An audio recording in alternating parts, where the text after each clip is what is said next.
Americans at work in an art that is the preservation of all arts, the making of books. These men are masters of their tools, from the most primitive instruments to the latest equipment of the machine age. With other craftsmen, these are the people who make the pen mightier than the sword. History itself began only when men carved their exploits and visions in stone and clay and traced them in crude ink over parchment and papyrus, striving to live in eternal memory through the written word. As history began with writing, it is continued with printed records. Books were the great treasures of the earliest civilizations. Today, they are the great means of communication between people and nations.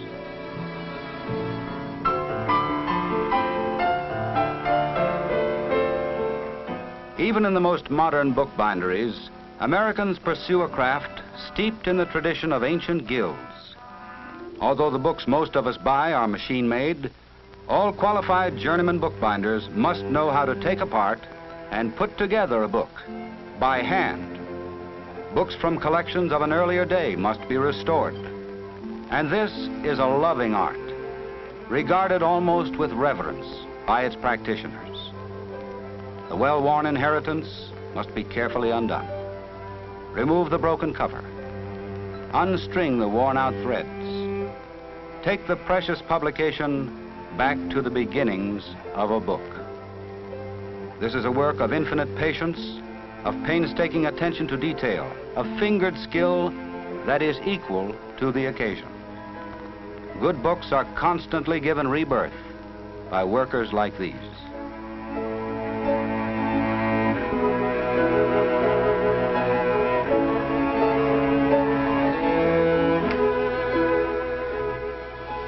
Put the pages back together again. Sew them again for another generation of life. Everything must be redone except for the printing. This must be kept as it was, for the typography may make the book a collector's item.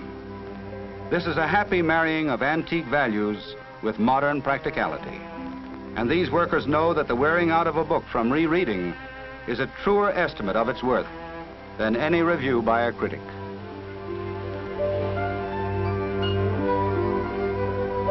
Hammer the book into a shape better than when it was new. Make it last longer this time. No matter how easy it looks, there's a knack to this that must be learned, handed down, applied thoughtfully.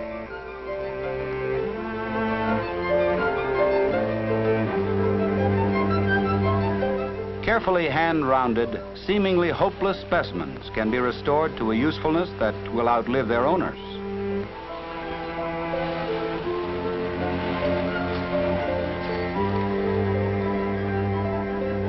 A bath is prepared for marbleizing the pages of the ancient book. Any one of a number of patterns may be created by spattering spots of color, deftly placing them, just so.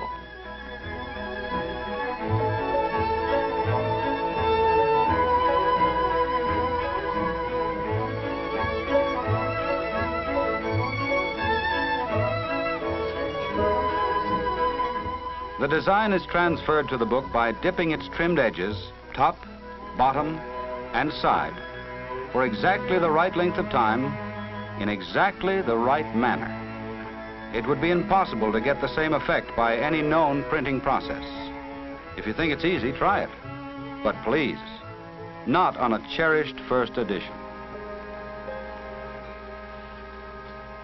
A new cover is applied in the same style as the original, perhaps with certain modern improvements.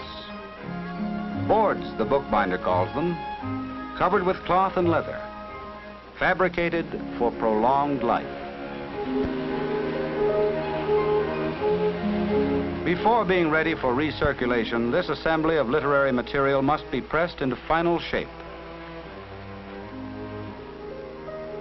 Then, the most fascinating part to the uninitiated, lettering the back.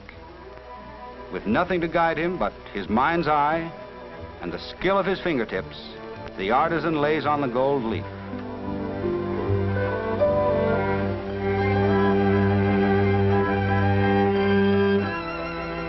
With quick, expert strokes, he stamps the title and other pertinent information.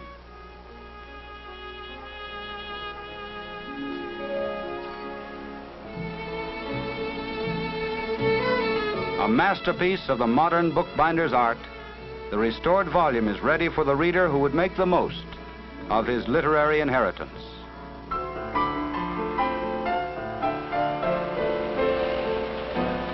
Today, large sheets bearing several pages come off the printing presses. Traditionally, these sheets are just about the size of the skin from one sheep, used for printing long before paper was a practical possibility. The uncut sheets go to the folding machines, which fold them to desired sizes called folio, quarto, and octavo, depending upon the number of folds.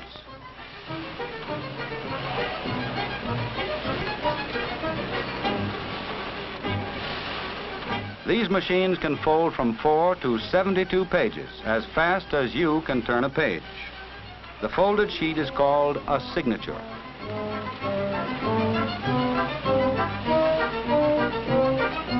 Almost faster than you can follow the action, nimble fingers gather the signatures in the proper order, and by foot action of the woman operator, feed them to a sewing machine. It is here, almost miraculously, that the various sections of the book are fastened together from back to front. These seamstresses of the printed word can make no mistakes, or the book will be entirely out of kilter.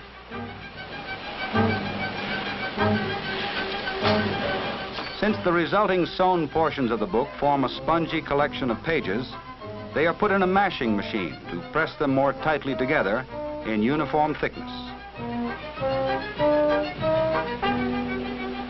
A trimming machine shaves the edges of the pages to give the clean, smooth look and feel that you know in the finished book. This tumble-type trimmer somewhat resembles the cold-cut slicer of your butcher.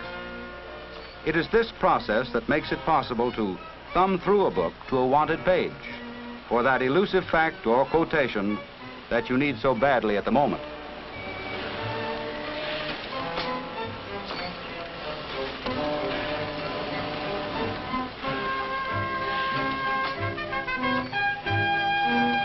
While the body of the book is in production, the cover is being prepared elsewhere in the plant. First, the boards, as they are called, are cut to size. These will become front and back parts of the covers. As they proceed on their way to becoming covers, the boards may be imprinted with title and artwork.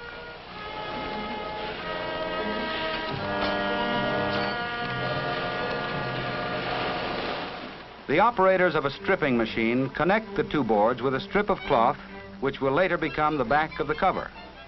Technically, what most of us call a book cover is referred to by the bookbinder as a case. Without it, the hard-bound book would not last long.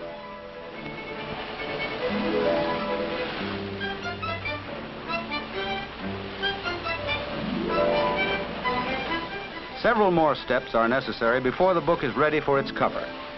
A kind of merry-go-round has been devised by the practitioners of this trade to combine these steps and to supplement their manual ability. This machine does many of the things we saw earlier being done by hand.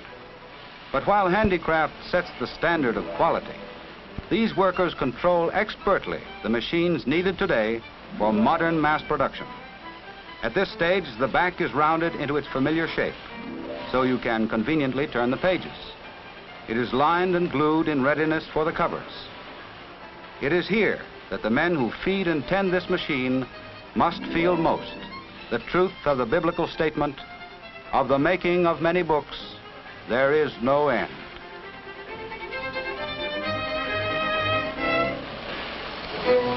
The greatest act in precision of timing and perfection of performance is reserved for the last. Under the supervision of experienced hands, the casing-in machine applies the covers to the books.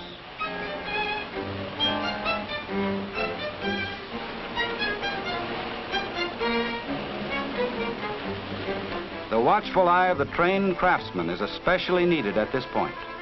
Each book, with its cover, must satisfy inspectors that it will not fall apart in your hand. Now the total job must be given final shape. The complete assembly of pages and cover is put into a press, where it is kept until thoroughly dry. Then the book is ready for you.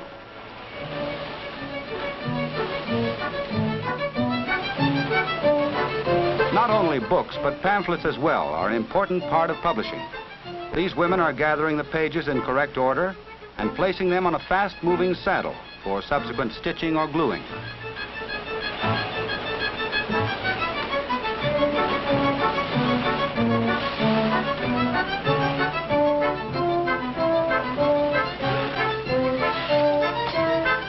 A large publishing house may have as many as 10,000 jobs going through it at any one time.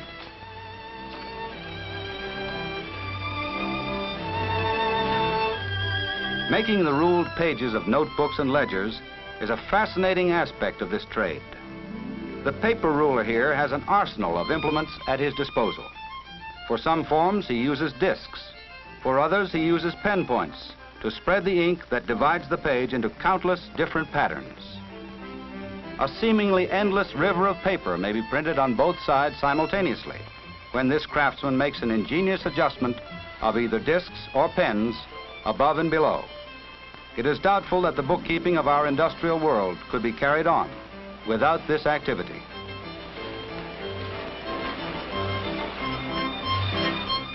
Did you ever wonder how a spiral notebook was made? No more complicated than this, if you have deft fingers and the right equipment. The wire bindings are attached almost faster than you can watch the action, sent on their way and locked into place at the end of a moving belt. And there you have another indispensable tool of the business world, the stenographer's pad. Modern accountancy is indeed dependent upon these forms and record books with their single, double, and triple lines needed to separate the innumerable items that must be entered in the spaces between. The art of bookmaking is older than printing by many centuries. Yet today's members of the Brotherhood of Bookbinders, artists of the AFL-CIO, are able to supply the demand for the most important ingredient of the modern world, literacy. Following a craft as ancient as cave drawings, these union workers of the book industry are second to none in keeping pace with progress. The ingenuity which has been passed on to the folders, gatherers, sewers, trimmers, liners, and casemakers in a proud profession is constantly at work for you to produce our greatest treasure, knowledge. Americans at Work, presented by the AFL-CIO. Next week, another interesting story of Americans at work. Americans whose skill and effort help keep our country great and strong.